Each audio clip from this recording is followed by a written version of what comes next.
What's up, peeps? Boy, trying this out for the first time.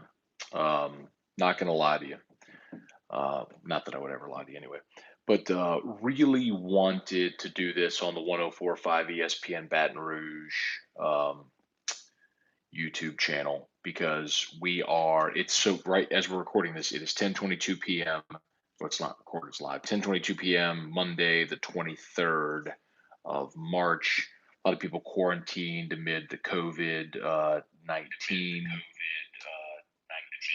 uh, pandemic. So a lot of people looking for stuff to do, and I am trying to push our station's YouTube channel, the 104.5 ESPN YouTube channel, over 1,000, and we're like 128 shy. And I was going to try to go live from there, but until you're over 1,000, you can't live stream from a mobile device. Um, So I'm doing this from the AFR account in hopes that you all share it, and a lot of people will jump over to the 104.5 account um, and subscribe. In the meantime, I'm going to answer whatever y'all want. So ask me anything at all. Just ask questions about anything at all. It can be sports related. It can be radio, work related, life related. Just fire away. I'll do this for about 10 or 15 minutes and answer whatever y'all want. Uh, so I'm sharing it to Twitter real quick.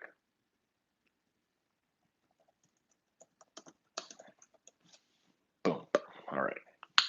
Let's see. Boom. And now I need to figure out how I can make these comments stay. Boop. Live chat. Boop. There we go. Uh, thanks, babe. I appreciate that. My wife that's Erica, just jumped and said, hardest working person in town. Um, I do work a lot. And a lot of times at the expense of family time. So anyway, um, but Drew's asleep and Erica's in the bathtub. So I figured, let me do this. Let me crack open my Elmer Tea Lee. Uh, this is one of my absolute favorites, man. So this will be the Nightcap. Elmer Tea Lee, if you're not familiar, it is an amazing bourbon. It's a straight Kentucky straight bourbon whiskey. It is 90 proof. Very hard to find, but my goodness, this is as easy to drink and flavorful of a Kentucky bourbon as you will find. This is one that if I could find it anywhere all the time, I would keep on my bar permanently. I finished my last um, bottle of it and lucked into this one. So, and I just mucked up the wax on it. Gosh, dog and Scone. Awful mistake there. So anyway, y'all, if you got questions, fire away. I'll answer anything about anything. Radio, life, uh, whiskey, sports, fire away. I'm at your disposal. I love that. I love what the Saints are doing in free agency. I think they need to add a quarterback. I've kind of made the play for Jameis Winston. A lot of people are laughing at me for that, but anyway, I'm down. Here we go. So good. Got a little sniffer, so give it a little pour. Just a splash. Just a little nightcap. Just a little sip. Just a little sip. A little sippy sip. Elmer T. Lee. By the way, if anyone has any lines on Elmer T. Lee, let me know. Love to score a bottle from you. Let's see. Mongonis, what's up? How are the football players working out during this craziness? What have you heard? Um, Smells good, by the way.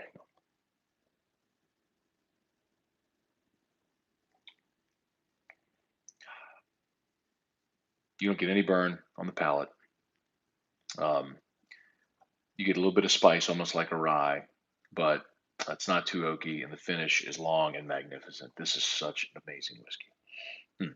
Okay, so Mongonis asked about how the football players are working out. So remember, they can't the all of the football facilities, all the athletic facilities on campus are closed, so none of them can go there. So a lot of them are either working at home or you're going back to like your old high school, or if you have a gym, um, like Traction in Baton Rouge, which while it's not open to the public, obviously it's not they're not running classes or leagues or anything like that. Um, I don't mind telling you, there's still people in there, and uh, you know, getting some work done. Thurman offered LSU's defense better or worse. So I think you're probably going to see it about the same this year. Now, they continue recruiting better in the 4-3 to get their personnel to match, then I think they'll continue to improve. But I think where you have a defense that is has lost Rashard Lawrence, Braden Vahoko, Caleb Von Chasson, Michael Divinity, Patrick Queen, Christian Fulton, Grant Delpit, like to lose all of that and say, they're going to be better. I just think that that's foolish. Um, I just don't believe that that's true. But the flip side of that is you return Glenn Logan and Neil Farrell and Tyler Shelvin and Apuaika and Damone Clark and uh, hopefully, and obviously Derek Stingley and Jacoby Stevens. You return a lot of guys too. But you're asking a whole another wave of guys to provide that great depth. So I think it's disingenuous to say I think all of a sudden they're going to be better. I'm curious to see a guy like Ali Gay. They talk a lot. They talk highly of Ali Gay. So um, hopefully he can be that sort of standout, 4-3 rush end that that that you need in a in a 4-3 when you think back to like Spears and Marquise Hill, that great tandem right there when Tyson Jackson was a 4-3 end for LSU. So that's what I hope. But better, it's hard to say they're going to be better, man, when you lose that many. Brandon DeVille, what's up? With the Olympics being postponed, is the NFL next? I don't think so, Brandon, because you got to remember the Olympics, the opening ceremony of the Olympics was set to be July 24th. The NFL doesn't start until the second weekend of September. That's 6 more weeks to get everything going. And could it be delayed? Possibly.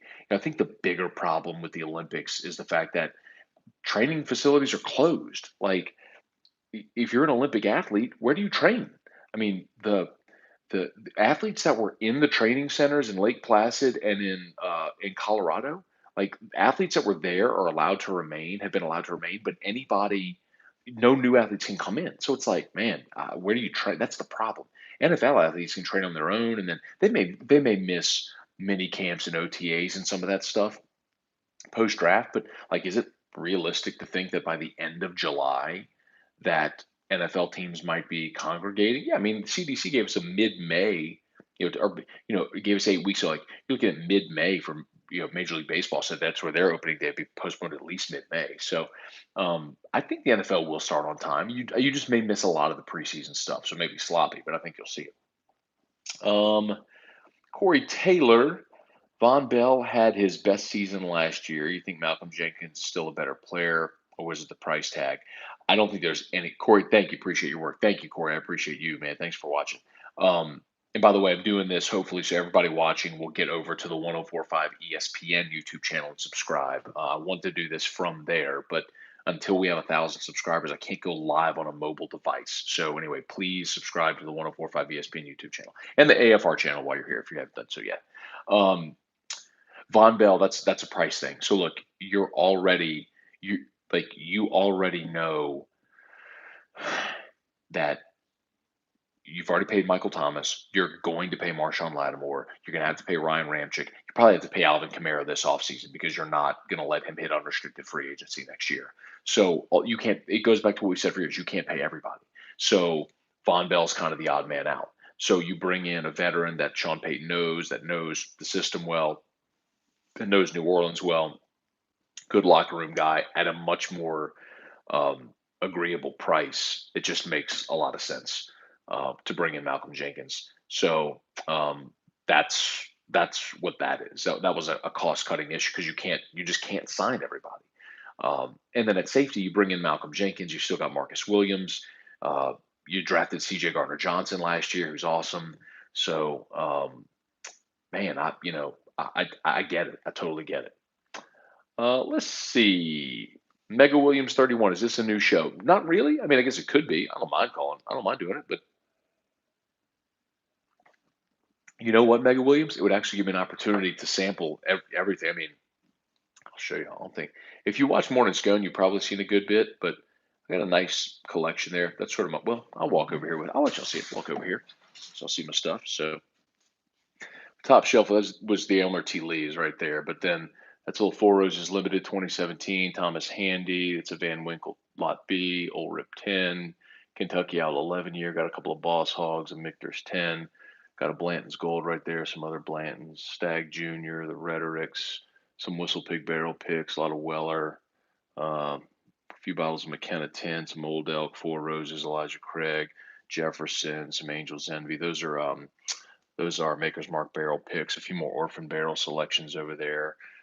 This is, I hate to call this the well, but this is great stuff as well, man. I mean, you got Midwinter Night's Dram, Yippee-Ki-Yay, Eagle Rare, some Willet, got a few more Blanton's bottles there. I'll tell you what, Pinhook right here is fantastic stuff. And I got some E.H. Taylor back there. And anyway, got a lot of good stuff. And then if we come over here, I got a giant bottle of Eagle Rare. That's a Calandro's barrel pick there.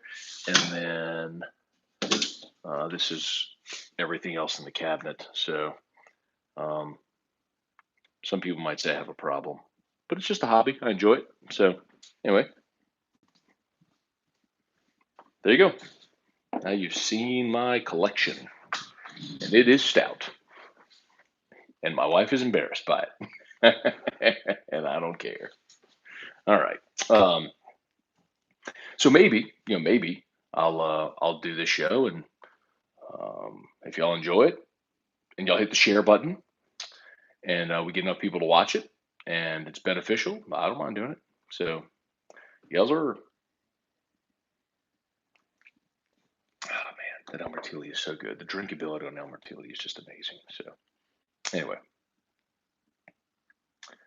boom, posting that to Facebook as well. So, all right, let me get back to your questions here because that was the point of this, right? I told you I'd answer all your questions. Okay.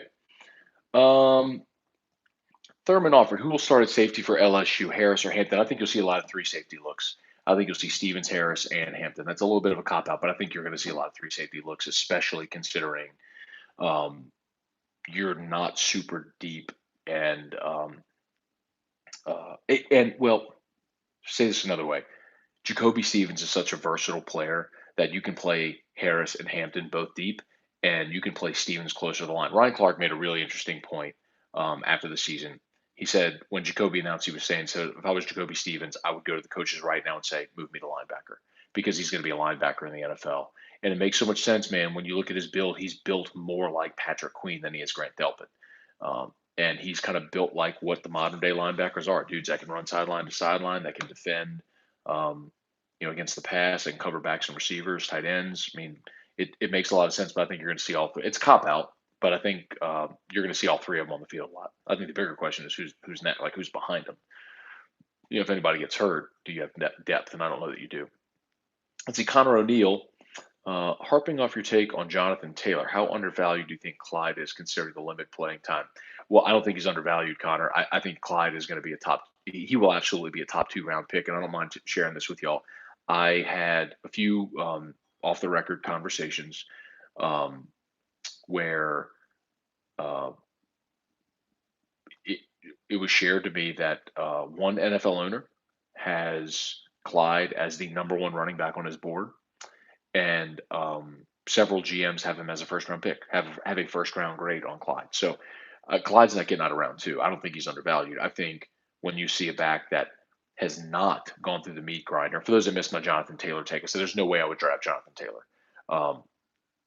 He had 299, 307, and 320 were his carries each year at Wisconsin. Only 2 backs in the NFL this year carried the ball 300 times.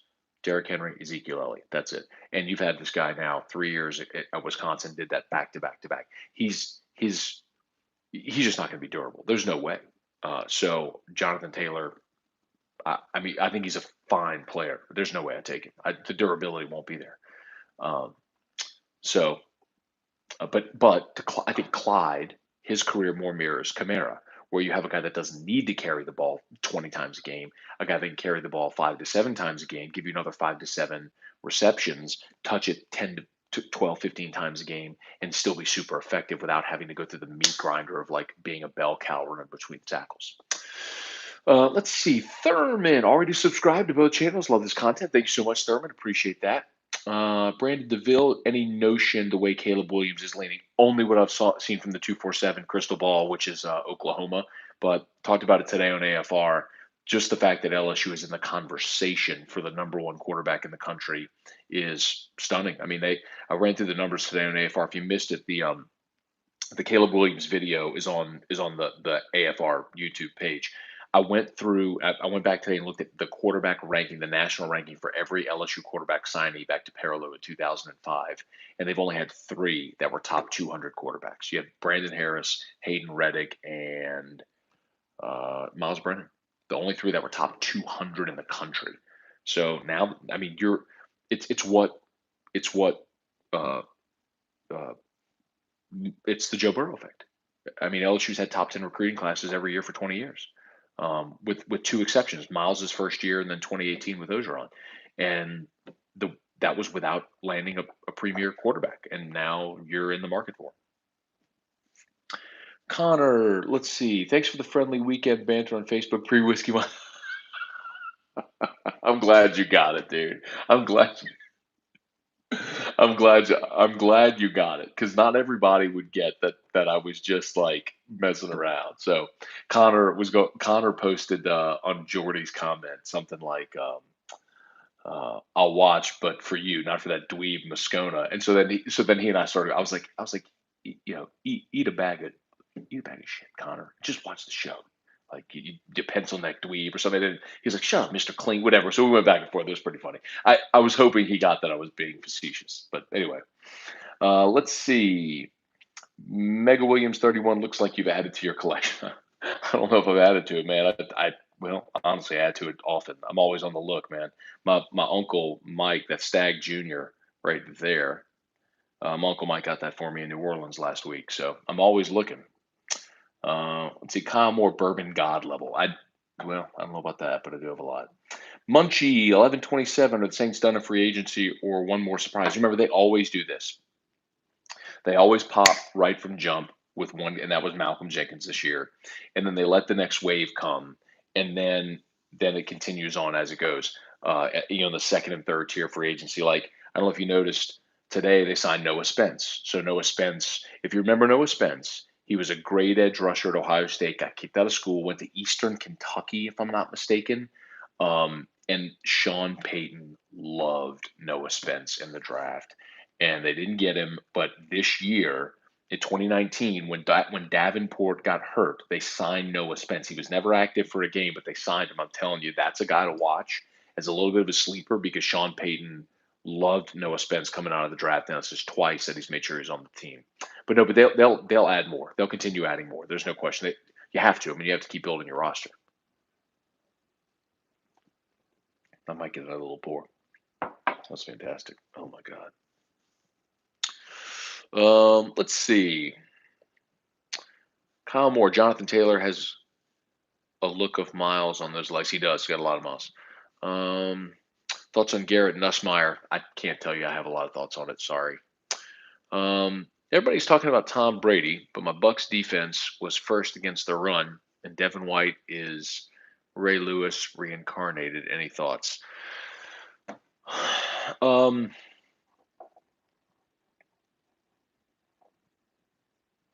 So I think in a 7-team NFC playoff, Tom Brady can absolutely get the Bucks in. I don't think there's any doubt he can get them in. I don't know that I'm buying the Bucks as a real contender though. And maybe that's naive on my part. Um, I don't see a strong running game. Um, I don't see a great offensive line, and I love Mike Evans and Chris Godwin and OJ Howard, and the weapons are there. There's no question. Brady didn't have those weapons in New England, and he also had a faulty, leaky offensive line that nearly got him killed. But 43-year-old Tom Brady this past year had the same exact QBR as Jameis Winston. That's something that goes up. That's one of those things where perception doesn't often match up with reality. Tom Brady and Jameis Winston had identical QBRs this year, but nobody really talks about that because it's Tom Brady. And I think there's an intangible that Brady brings. It's undeniable, but he's also 43 years old, and I just don't know that he wasn't great. He was not an elite. Tom Brady was not an elite quarterback last year. So I don't know that. I mean, are you better? Uh, I don't know that you are. Um, I don't know that you are. As stupid as that may sound. So um, see what Tampa does in the draft. See if they keep drafting defense. Add offensive linemen to protect Tom Brady, maybe. But maybe. But I just think, man, you look at the division. I think Carolina is in total rebuild, and I love Teddy Bridgewater, but they ain't going to be good this year. Um, Teddy got a lot of money for a guy that's never thrown more than 14 touchdowns in a season. I wish him well, except when he's playing the Saints. But by the way, if anybody runs into any Elmer Tule, I'm telling you, please get it for me. Just get it, buy it. I'll pay you back. Just get it. All right.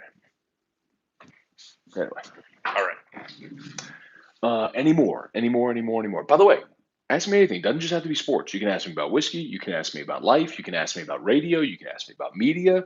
Open book. This is your opportunity. Just ask me anything. Fire away. Uh, and cheers. Get the nose. You know what? You get so much caramel in this. That's one of the reasons I might love it. I like sweets are my addiction. Like I don't need fried food or anything. Like I can eat grilled chicken and vegetables, and I drink a smoothie for breakfast every day and be completely content. But if you put like a plate of cookies in front of me, I'm liable to eat the whole damn plate. You know. Um, but this just doesn't sting. You get so much caramel on the nose, man. It's so good. Hmm.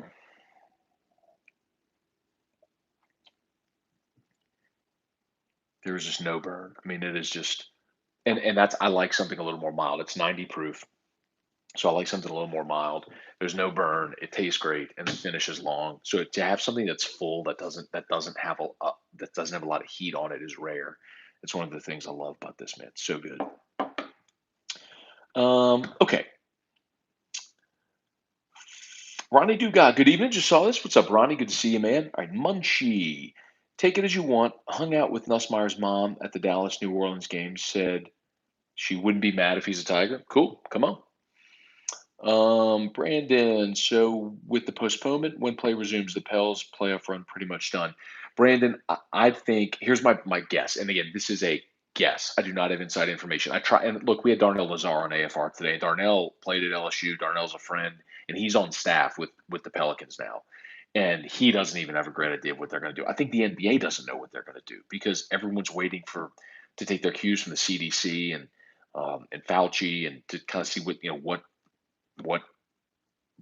they're told to do basically. So I think if and when the NBA resumes, they probably resume and go right into the playoffs with the standings as they are. That's just a guess because they don't want to extend the season further because the longer you extend the season, then you're cutting into the off season, and that's you got it. Guys have to have their off season. So um, I think you have billionaire owners that are going to weigh the financial implications of taking a bath of missing out on 20 games or so, 15 games, whatever it's going to be. But I think they'll probably dive right into the playoffs whenever they come back, and the Pels won't be in.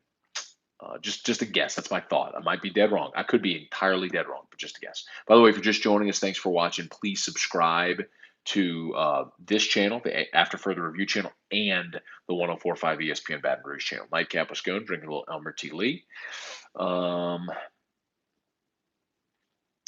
Let's see. Thoughts on Colin Cowherd? I think Colin redefined our industry.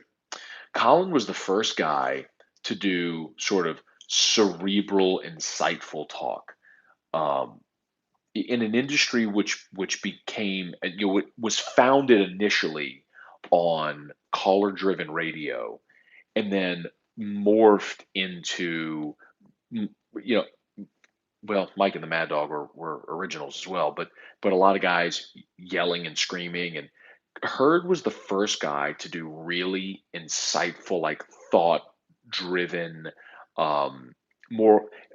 I'll say this, and I hope it doesn't come across that, but like more like cerebral, white collar, like radio that appealed to a different class of fan.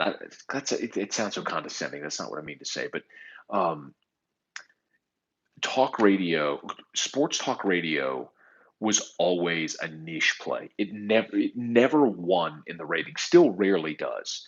Um, it's it's very niche. And normally, what it was for years was you'd have the host who would just take calls, and many times, and only 2% of, we know this statistically, only 2% of your audience will ever call. That's not called regularly. That's 2% of your audience, no matter how much you talk bad about their mom and them, would ever pick up the phone and call you.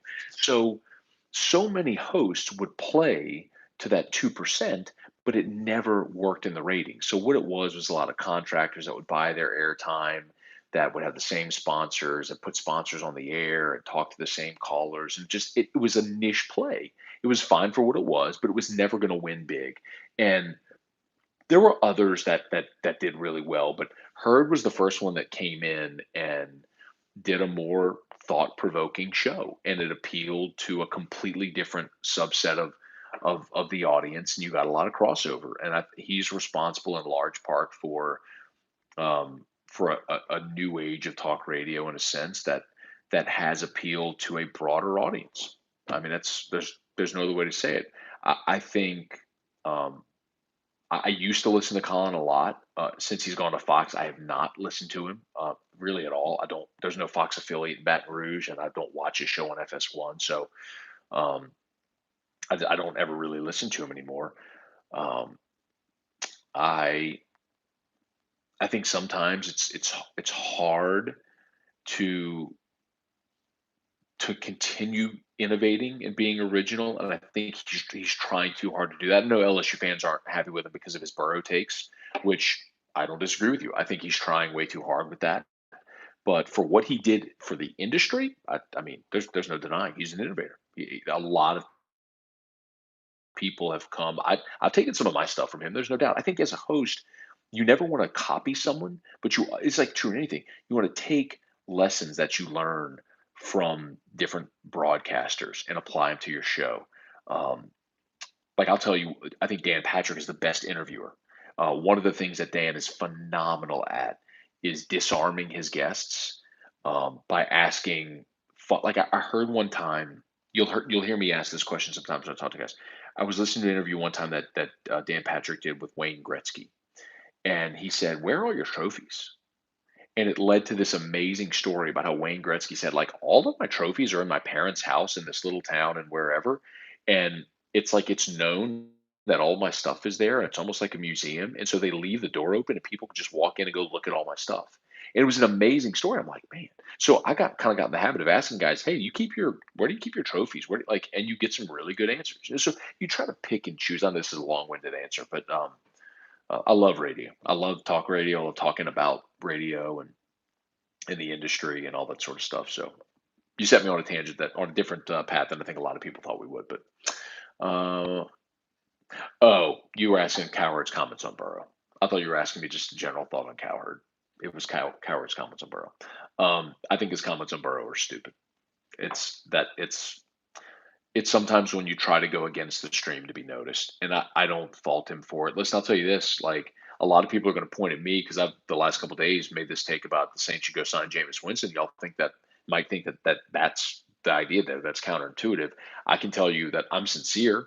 Like like the Saints largely under Sean Payton have had crappy backup quarterbacks. It's been Jamie Martin and Chase Daniel, and until you had Teddy, and then you needed him. You needed a guy with starters experience, and I was like, man, I kind of like that security blanket. I'm going, who would I want?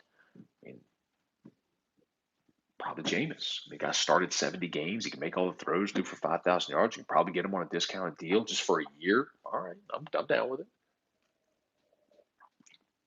All right, let's see. Dude, keep doing the show on YouTube. The video quality's better and allows dopey college kids like me to watch and interact. Okay. Will do, Connor. Um, Quay Thomas. Think the Saints need to trade Alvin Kamara this season? No. In fact, we might not afford to pay him $10 million a year because that might be asking price next offseason. Nope. You pay him this year. And people are going to say, where do you get the money? Well, you'll get the money. You'll restructure deals. You'll cut somebody you have to cut. They'll make it work. Um, the notion of cap hell, I've said this so many times, is complete baloney. As long as you have an owner that's willing to pay cash up front, you can always make it work because it's like paying with credit.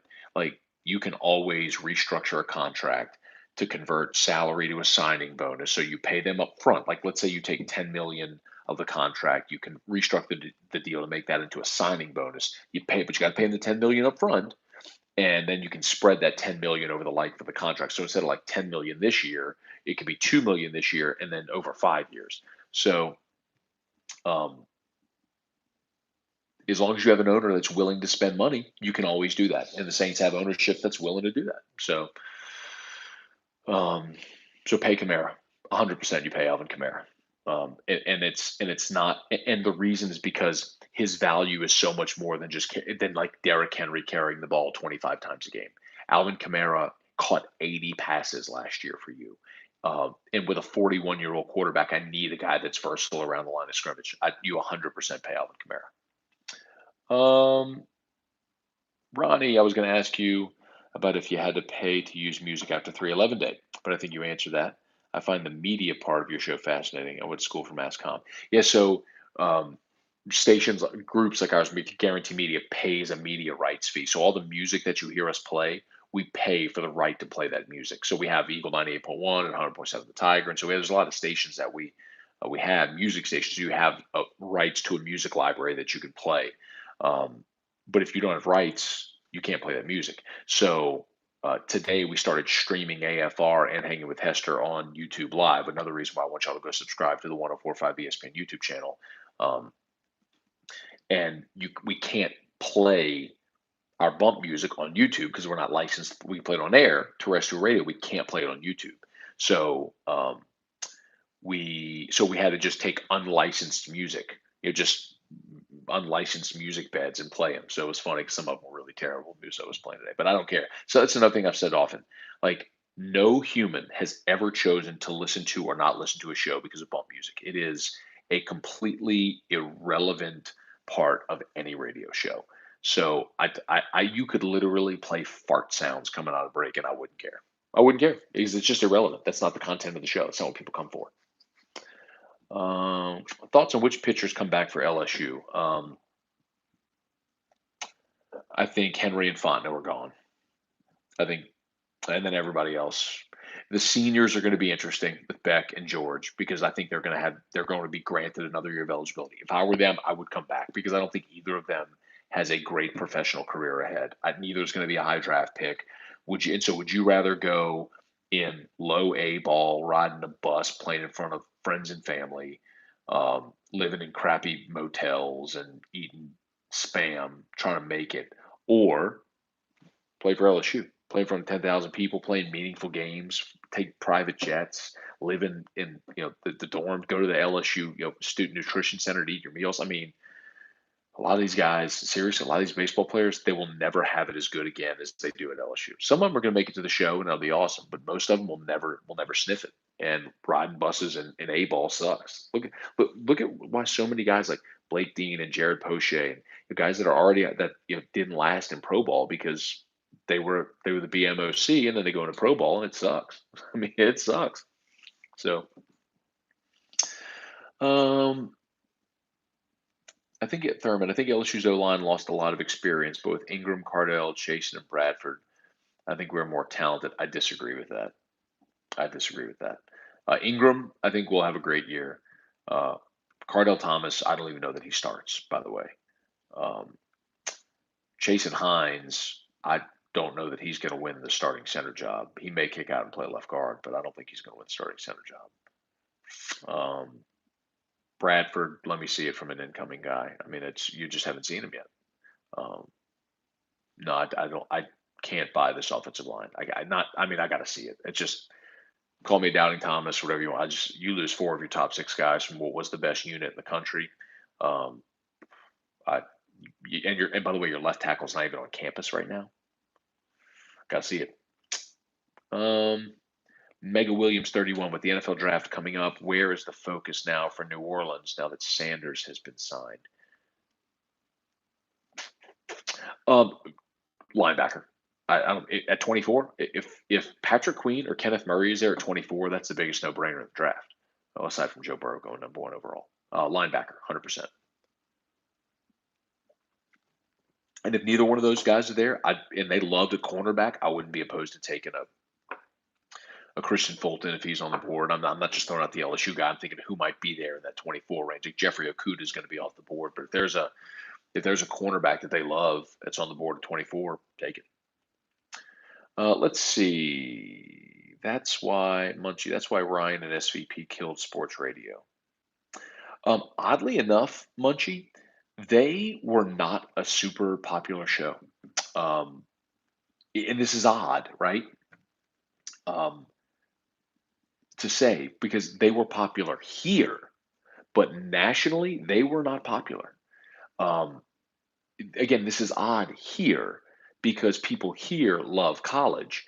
Nationally, people don't like college. I shouldn't say don't like college, but they're they're pro. Like, why do you think all the national shows talk about the Yankees, the Knicks, the Giants, Jets, Dodgers, Chargers, Rams? I mean, they go to the major Bears, they go to the major markets, Cowboys. That's what they lean into because that's what the majority of the people care about. We are so in the literal sense unique that in the southeast this is the only region of the country where college football is the number one sport. Everywhere else in the in the country it's the NFL. So the fact that Ryan and Scott could talk about they could get the head coach from South, if it was, I'm trying to think. I mean, they might put, let's say they put Les Miles on, and that might play, but here we loved it. I don't know that a listener in Chicago or DC or LA or New York gave a crap that the LSU coach was on the show. I mean, that's it. Again, it played well here in a college market, but it didn't play well nationally. It really did. Now Ryan and both they're both, and don't misunderstand me. They're both awesome. They're great talents, and they worked very well together. Um, but and Ryan has his core. His podcast does amazing because he has his core that are awesome. Um, but but oddly enough, the show ratings wise did not do great. It did here. It did well here in Baton Rouge, but it didn't do well great, nationally. It wasn't a great, well received national show. All right, let me do a few more. Brandon, what's the difference in taste between Buffalo Trace and Elmer T. Lee? I'd have to do side by side. I don't think I even have a regular old standard Buffalo Trace. I'll do that. I'll do that. I'll do a side by side. But I don't. But a Buffalo Trace is $20, by the way. But that's an amazing $20 bourbon. I mean, you go buy Buffalo Trace, pour that over rocks, and you have yourself a good night. Ronnie, I like Colin. Haven't listened to him either since he moved. It's a problem with that with FS1. I mean, and it was smart what they did. FS1 in hiring Cowherd did essentially what ESPN did with the SEC Network in hiring Feinbaum.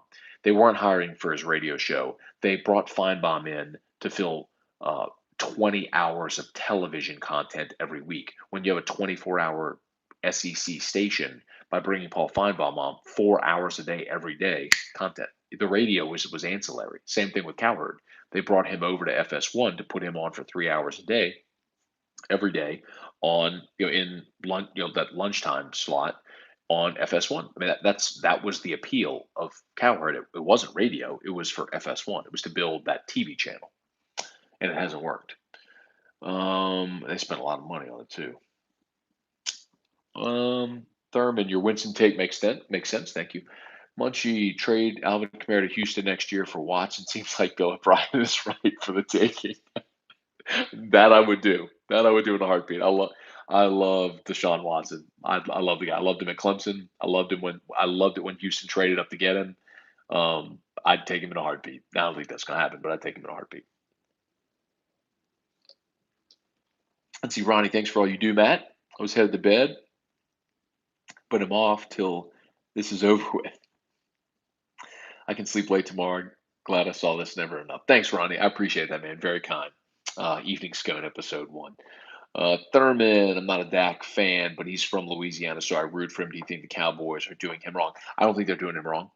Um, I think it's very similar to what Washington did with Kirk Cousins, where he is a viable starting quarterback in the NFL, but the market's been set, and if you don't feel like he's worthy of of what the market has been set of becoming the highest paid quarterback, then you don't pay him. Here's a case in point. Look at Baltimore. Look at Baltimore, Joe Flacco. Joe Flacco wins a Super Bowl. They make Joe Flacco the highest paid quarterback in the NFL. He doesn't live out that contract. They cut him. They eat the rest of that contract. Now, thank goodness for Baltimore, they hit in the draft on Lamar Jackson because you got Lamar Jackson on a rookie deal, and he was a late round one. So Lamar Jackson's rookie. Look up Lamar Jackson's rookie contract. Lamar Jackson. I mean, you're talking. Lamar Jackson signed a rookie deal, 4 year with a fifth year option, 9.47 million. Not per year, the total value of the deal, 9.47 million. That's why when Seattle was competing for Super Bowls every year, Russell Wilson was on a third round rookie deal, making 300K. So you're paying your MVP caliber quarterback 300K. Of course, you can afford to pay Richard Sherman and Earl Thomas and Michael Bennett and all those guys, Legion of Boom. Well, when Russell Wilson's contract came due, I was like, oh, okay, now we gotta walk. That's why if the Saints find Breeze's heir apparent in the draft, awesome. Then you can pay all these guys. Maybe that's part of what they're banking on. Um, but I'm with Dallas in that I don't know that Dak is the franchise guy. Like I don't know if he's not worthy of 35 mil. I wouldn't pay Dak Prescott $35 million a year. I wouldn't do it. Is he worth what Nick Foles got at 22 million? Could I stomach what Teddy got at 21 million? Yeah, 35 million a year. I wouldn't pay it. Wouldn't pay it. Could you if you're Dallas, could you go sign Cam Newton off the street and get the same production that you get from Dak Prescott?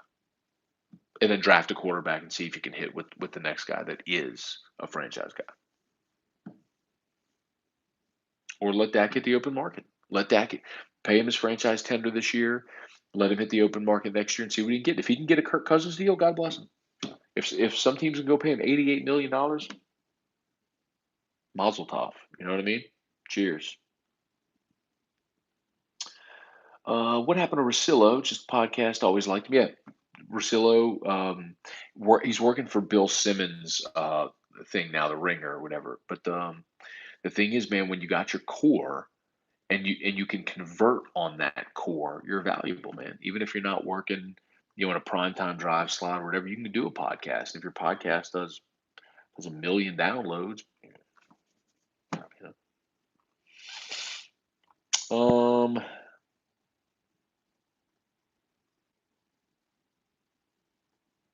I like Cam on Dallas. I just threw that out there. Let's see. All right, y'all. I think we're done. All right. Appreciate y'all for watching. Man, I hope we get a little more, get a few more. But those of y'all that watched and hung on, appreciate y'all, man. Much love. Love what I do and blessed to do what I do, and I appreciate everybody who listens to our shows and watches us every day.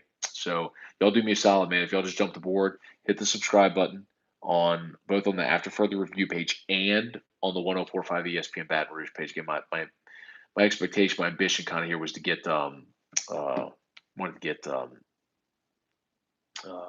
want to get the 1045 ESPN page to 1,000 subscribers. It's odd. YouTube has all these metrics and stuff. Whenever you try to get your page verified, you have to have at least 1,000 subscribers and X amount of cumulative watch hours. Anyway, and then that opens up the door to do a lot more from a broadcast standpoint. So we need to get there. We're like right on the doorstep, and we're just like all of our pages are there, like OTB and Hester and AFR's pages are all there, our channels. But the 1045 channel isn't the page isn't there yet. So we need to get there, and we're going to start broadcasting all of our shows there as well. So I know I've mentioned that before, but how you watch us now on our Watch app we're about to start broadcasting on YouTube. So, um, and a big part of that is so many people, if you have a smart TV, if you don't have a Roku, you can't get us. Well, now on YouTube, no matter what if it's your phone, if it's your tablet, if it's a Surface, if it's an iPad, a smart TV, if you got Fire Stick or Apple TV, whatever, I mean, everybody's got YouTube, so we're there and we'll be free. So, anyway, y'all do us a solid, man. Tell your friends, subscribe to all these YouTube channels. It's a big push. It's a big station push to get all of our content there. So it's going to be much easier and better user experience and all that stuff. So, all right, man. Y'all have a great night. Much love. Be well. See ya.